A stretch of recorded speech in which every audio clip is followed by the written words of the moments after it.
Everyone, welcome back to my channel. Today I'm going to be doing a video on Rahu's and Ketu's transit. So Rahu is going to transit in Aquarius sign and Ketu is going to transit in Leo sign on May 18, 2025, and thereafter it is going to stay there for another 18 months. I will be doing analysis for each ascendant, but before that, I will be generally talking about how Rahu and Ketu is going to behave in each of these signs. And also, in case if you are looking for any personalized astrology reading, then I am giving a reading for 800 rupees for 30 minutes. If you're interested, you can reach out to me. My number is given in the description box. If you have any questions about astrology, you can post your questions in the comment box. I will try to make a video of the same. And if you enjoy my videos and if you find them helpful, please like and subscribe. It will be really helpful for me. Thank you.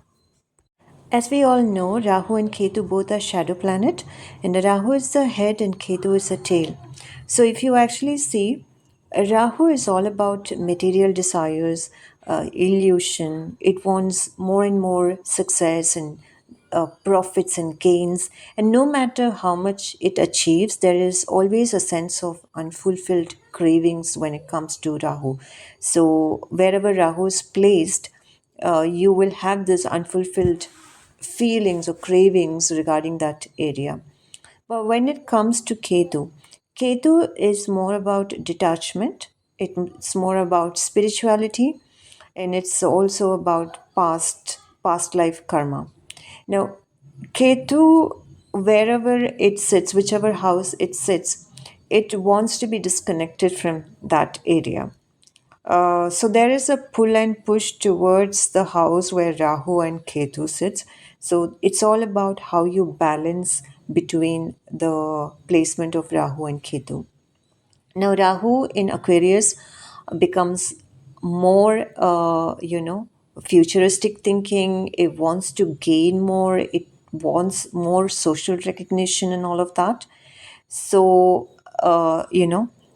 it wants more collaboration, but the challenge here is it may create too much of detachment from personal emotions, because uh, here Rahu is just focusing on gaining success or achieving success, so that emotional detachment will come into play.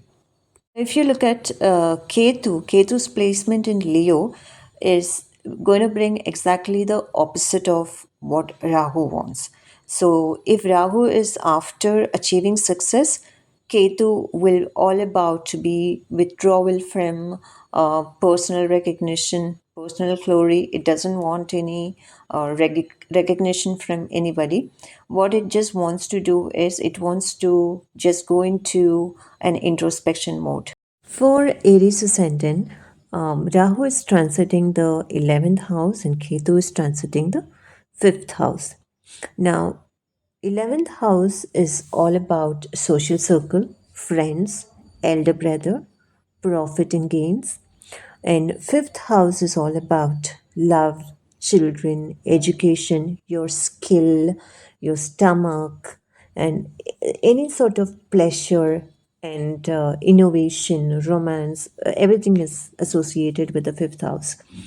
Now, Rahu being in the 11th house is considered to be a very good position.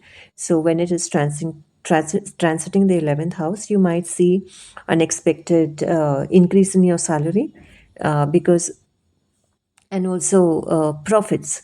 You might see some sort of gains and profits from your investments. And again, when you are making an investment, do a thorough study before you make any sort of financial decisions. According to Rahu's placement, there should definitely be some sort of improvement in your financial condition. And this is a time where you will make a lot of friends. They could be from different culture or a different, it could be foreigners, but there will definitely be a growth in your social circle. You will also spend a lot of time with your friends. You will again spend a lot of money for your social circle. And if you have had any long term plans, then definitely those are definitely is going to be like a dream come true. Ketu's transit in the fifth house is not considered to be very good because Ketu is all about cutting off things, right? So Ketu's transit here can actually bring problems in relationship. Relation when I say relationship, it's a romantic. There could be conflicts in a romantic relationship, not the marriage relationship. Education wise, so if you're pursuing your education, it should ideally be good.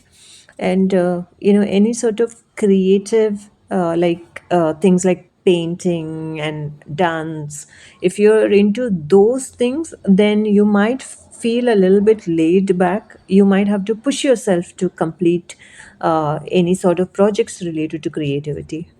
So, in because of the Ketu's transit in the fifth house, there are chances that people can misunderstand you, and there can be problems on the stomach area.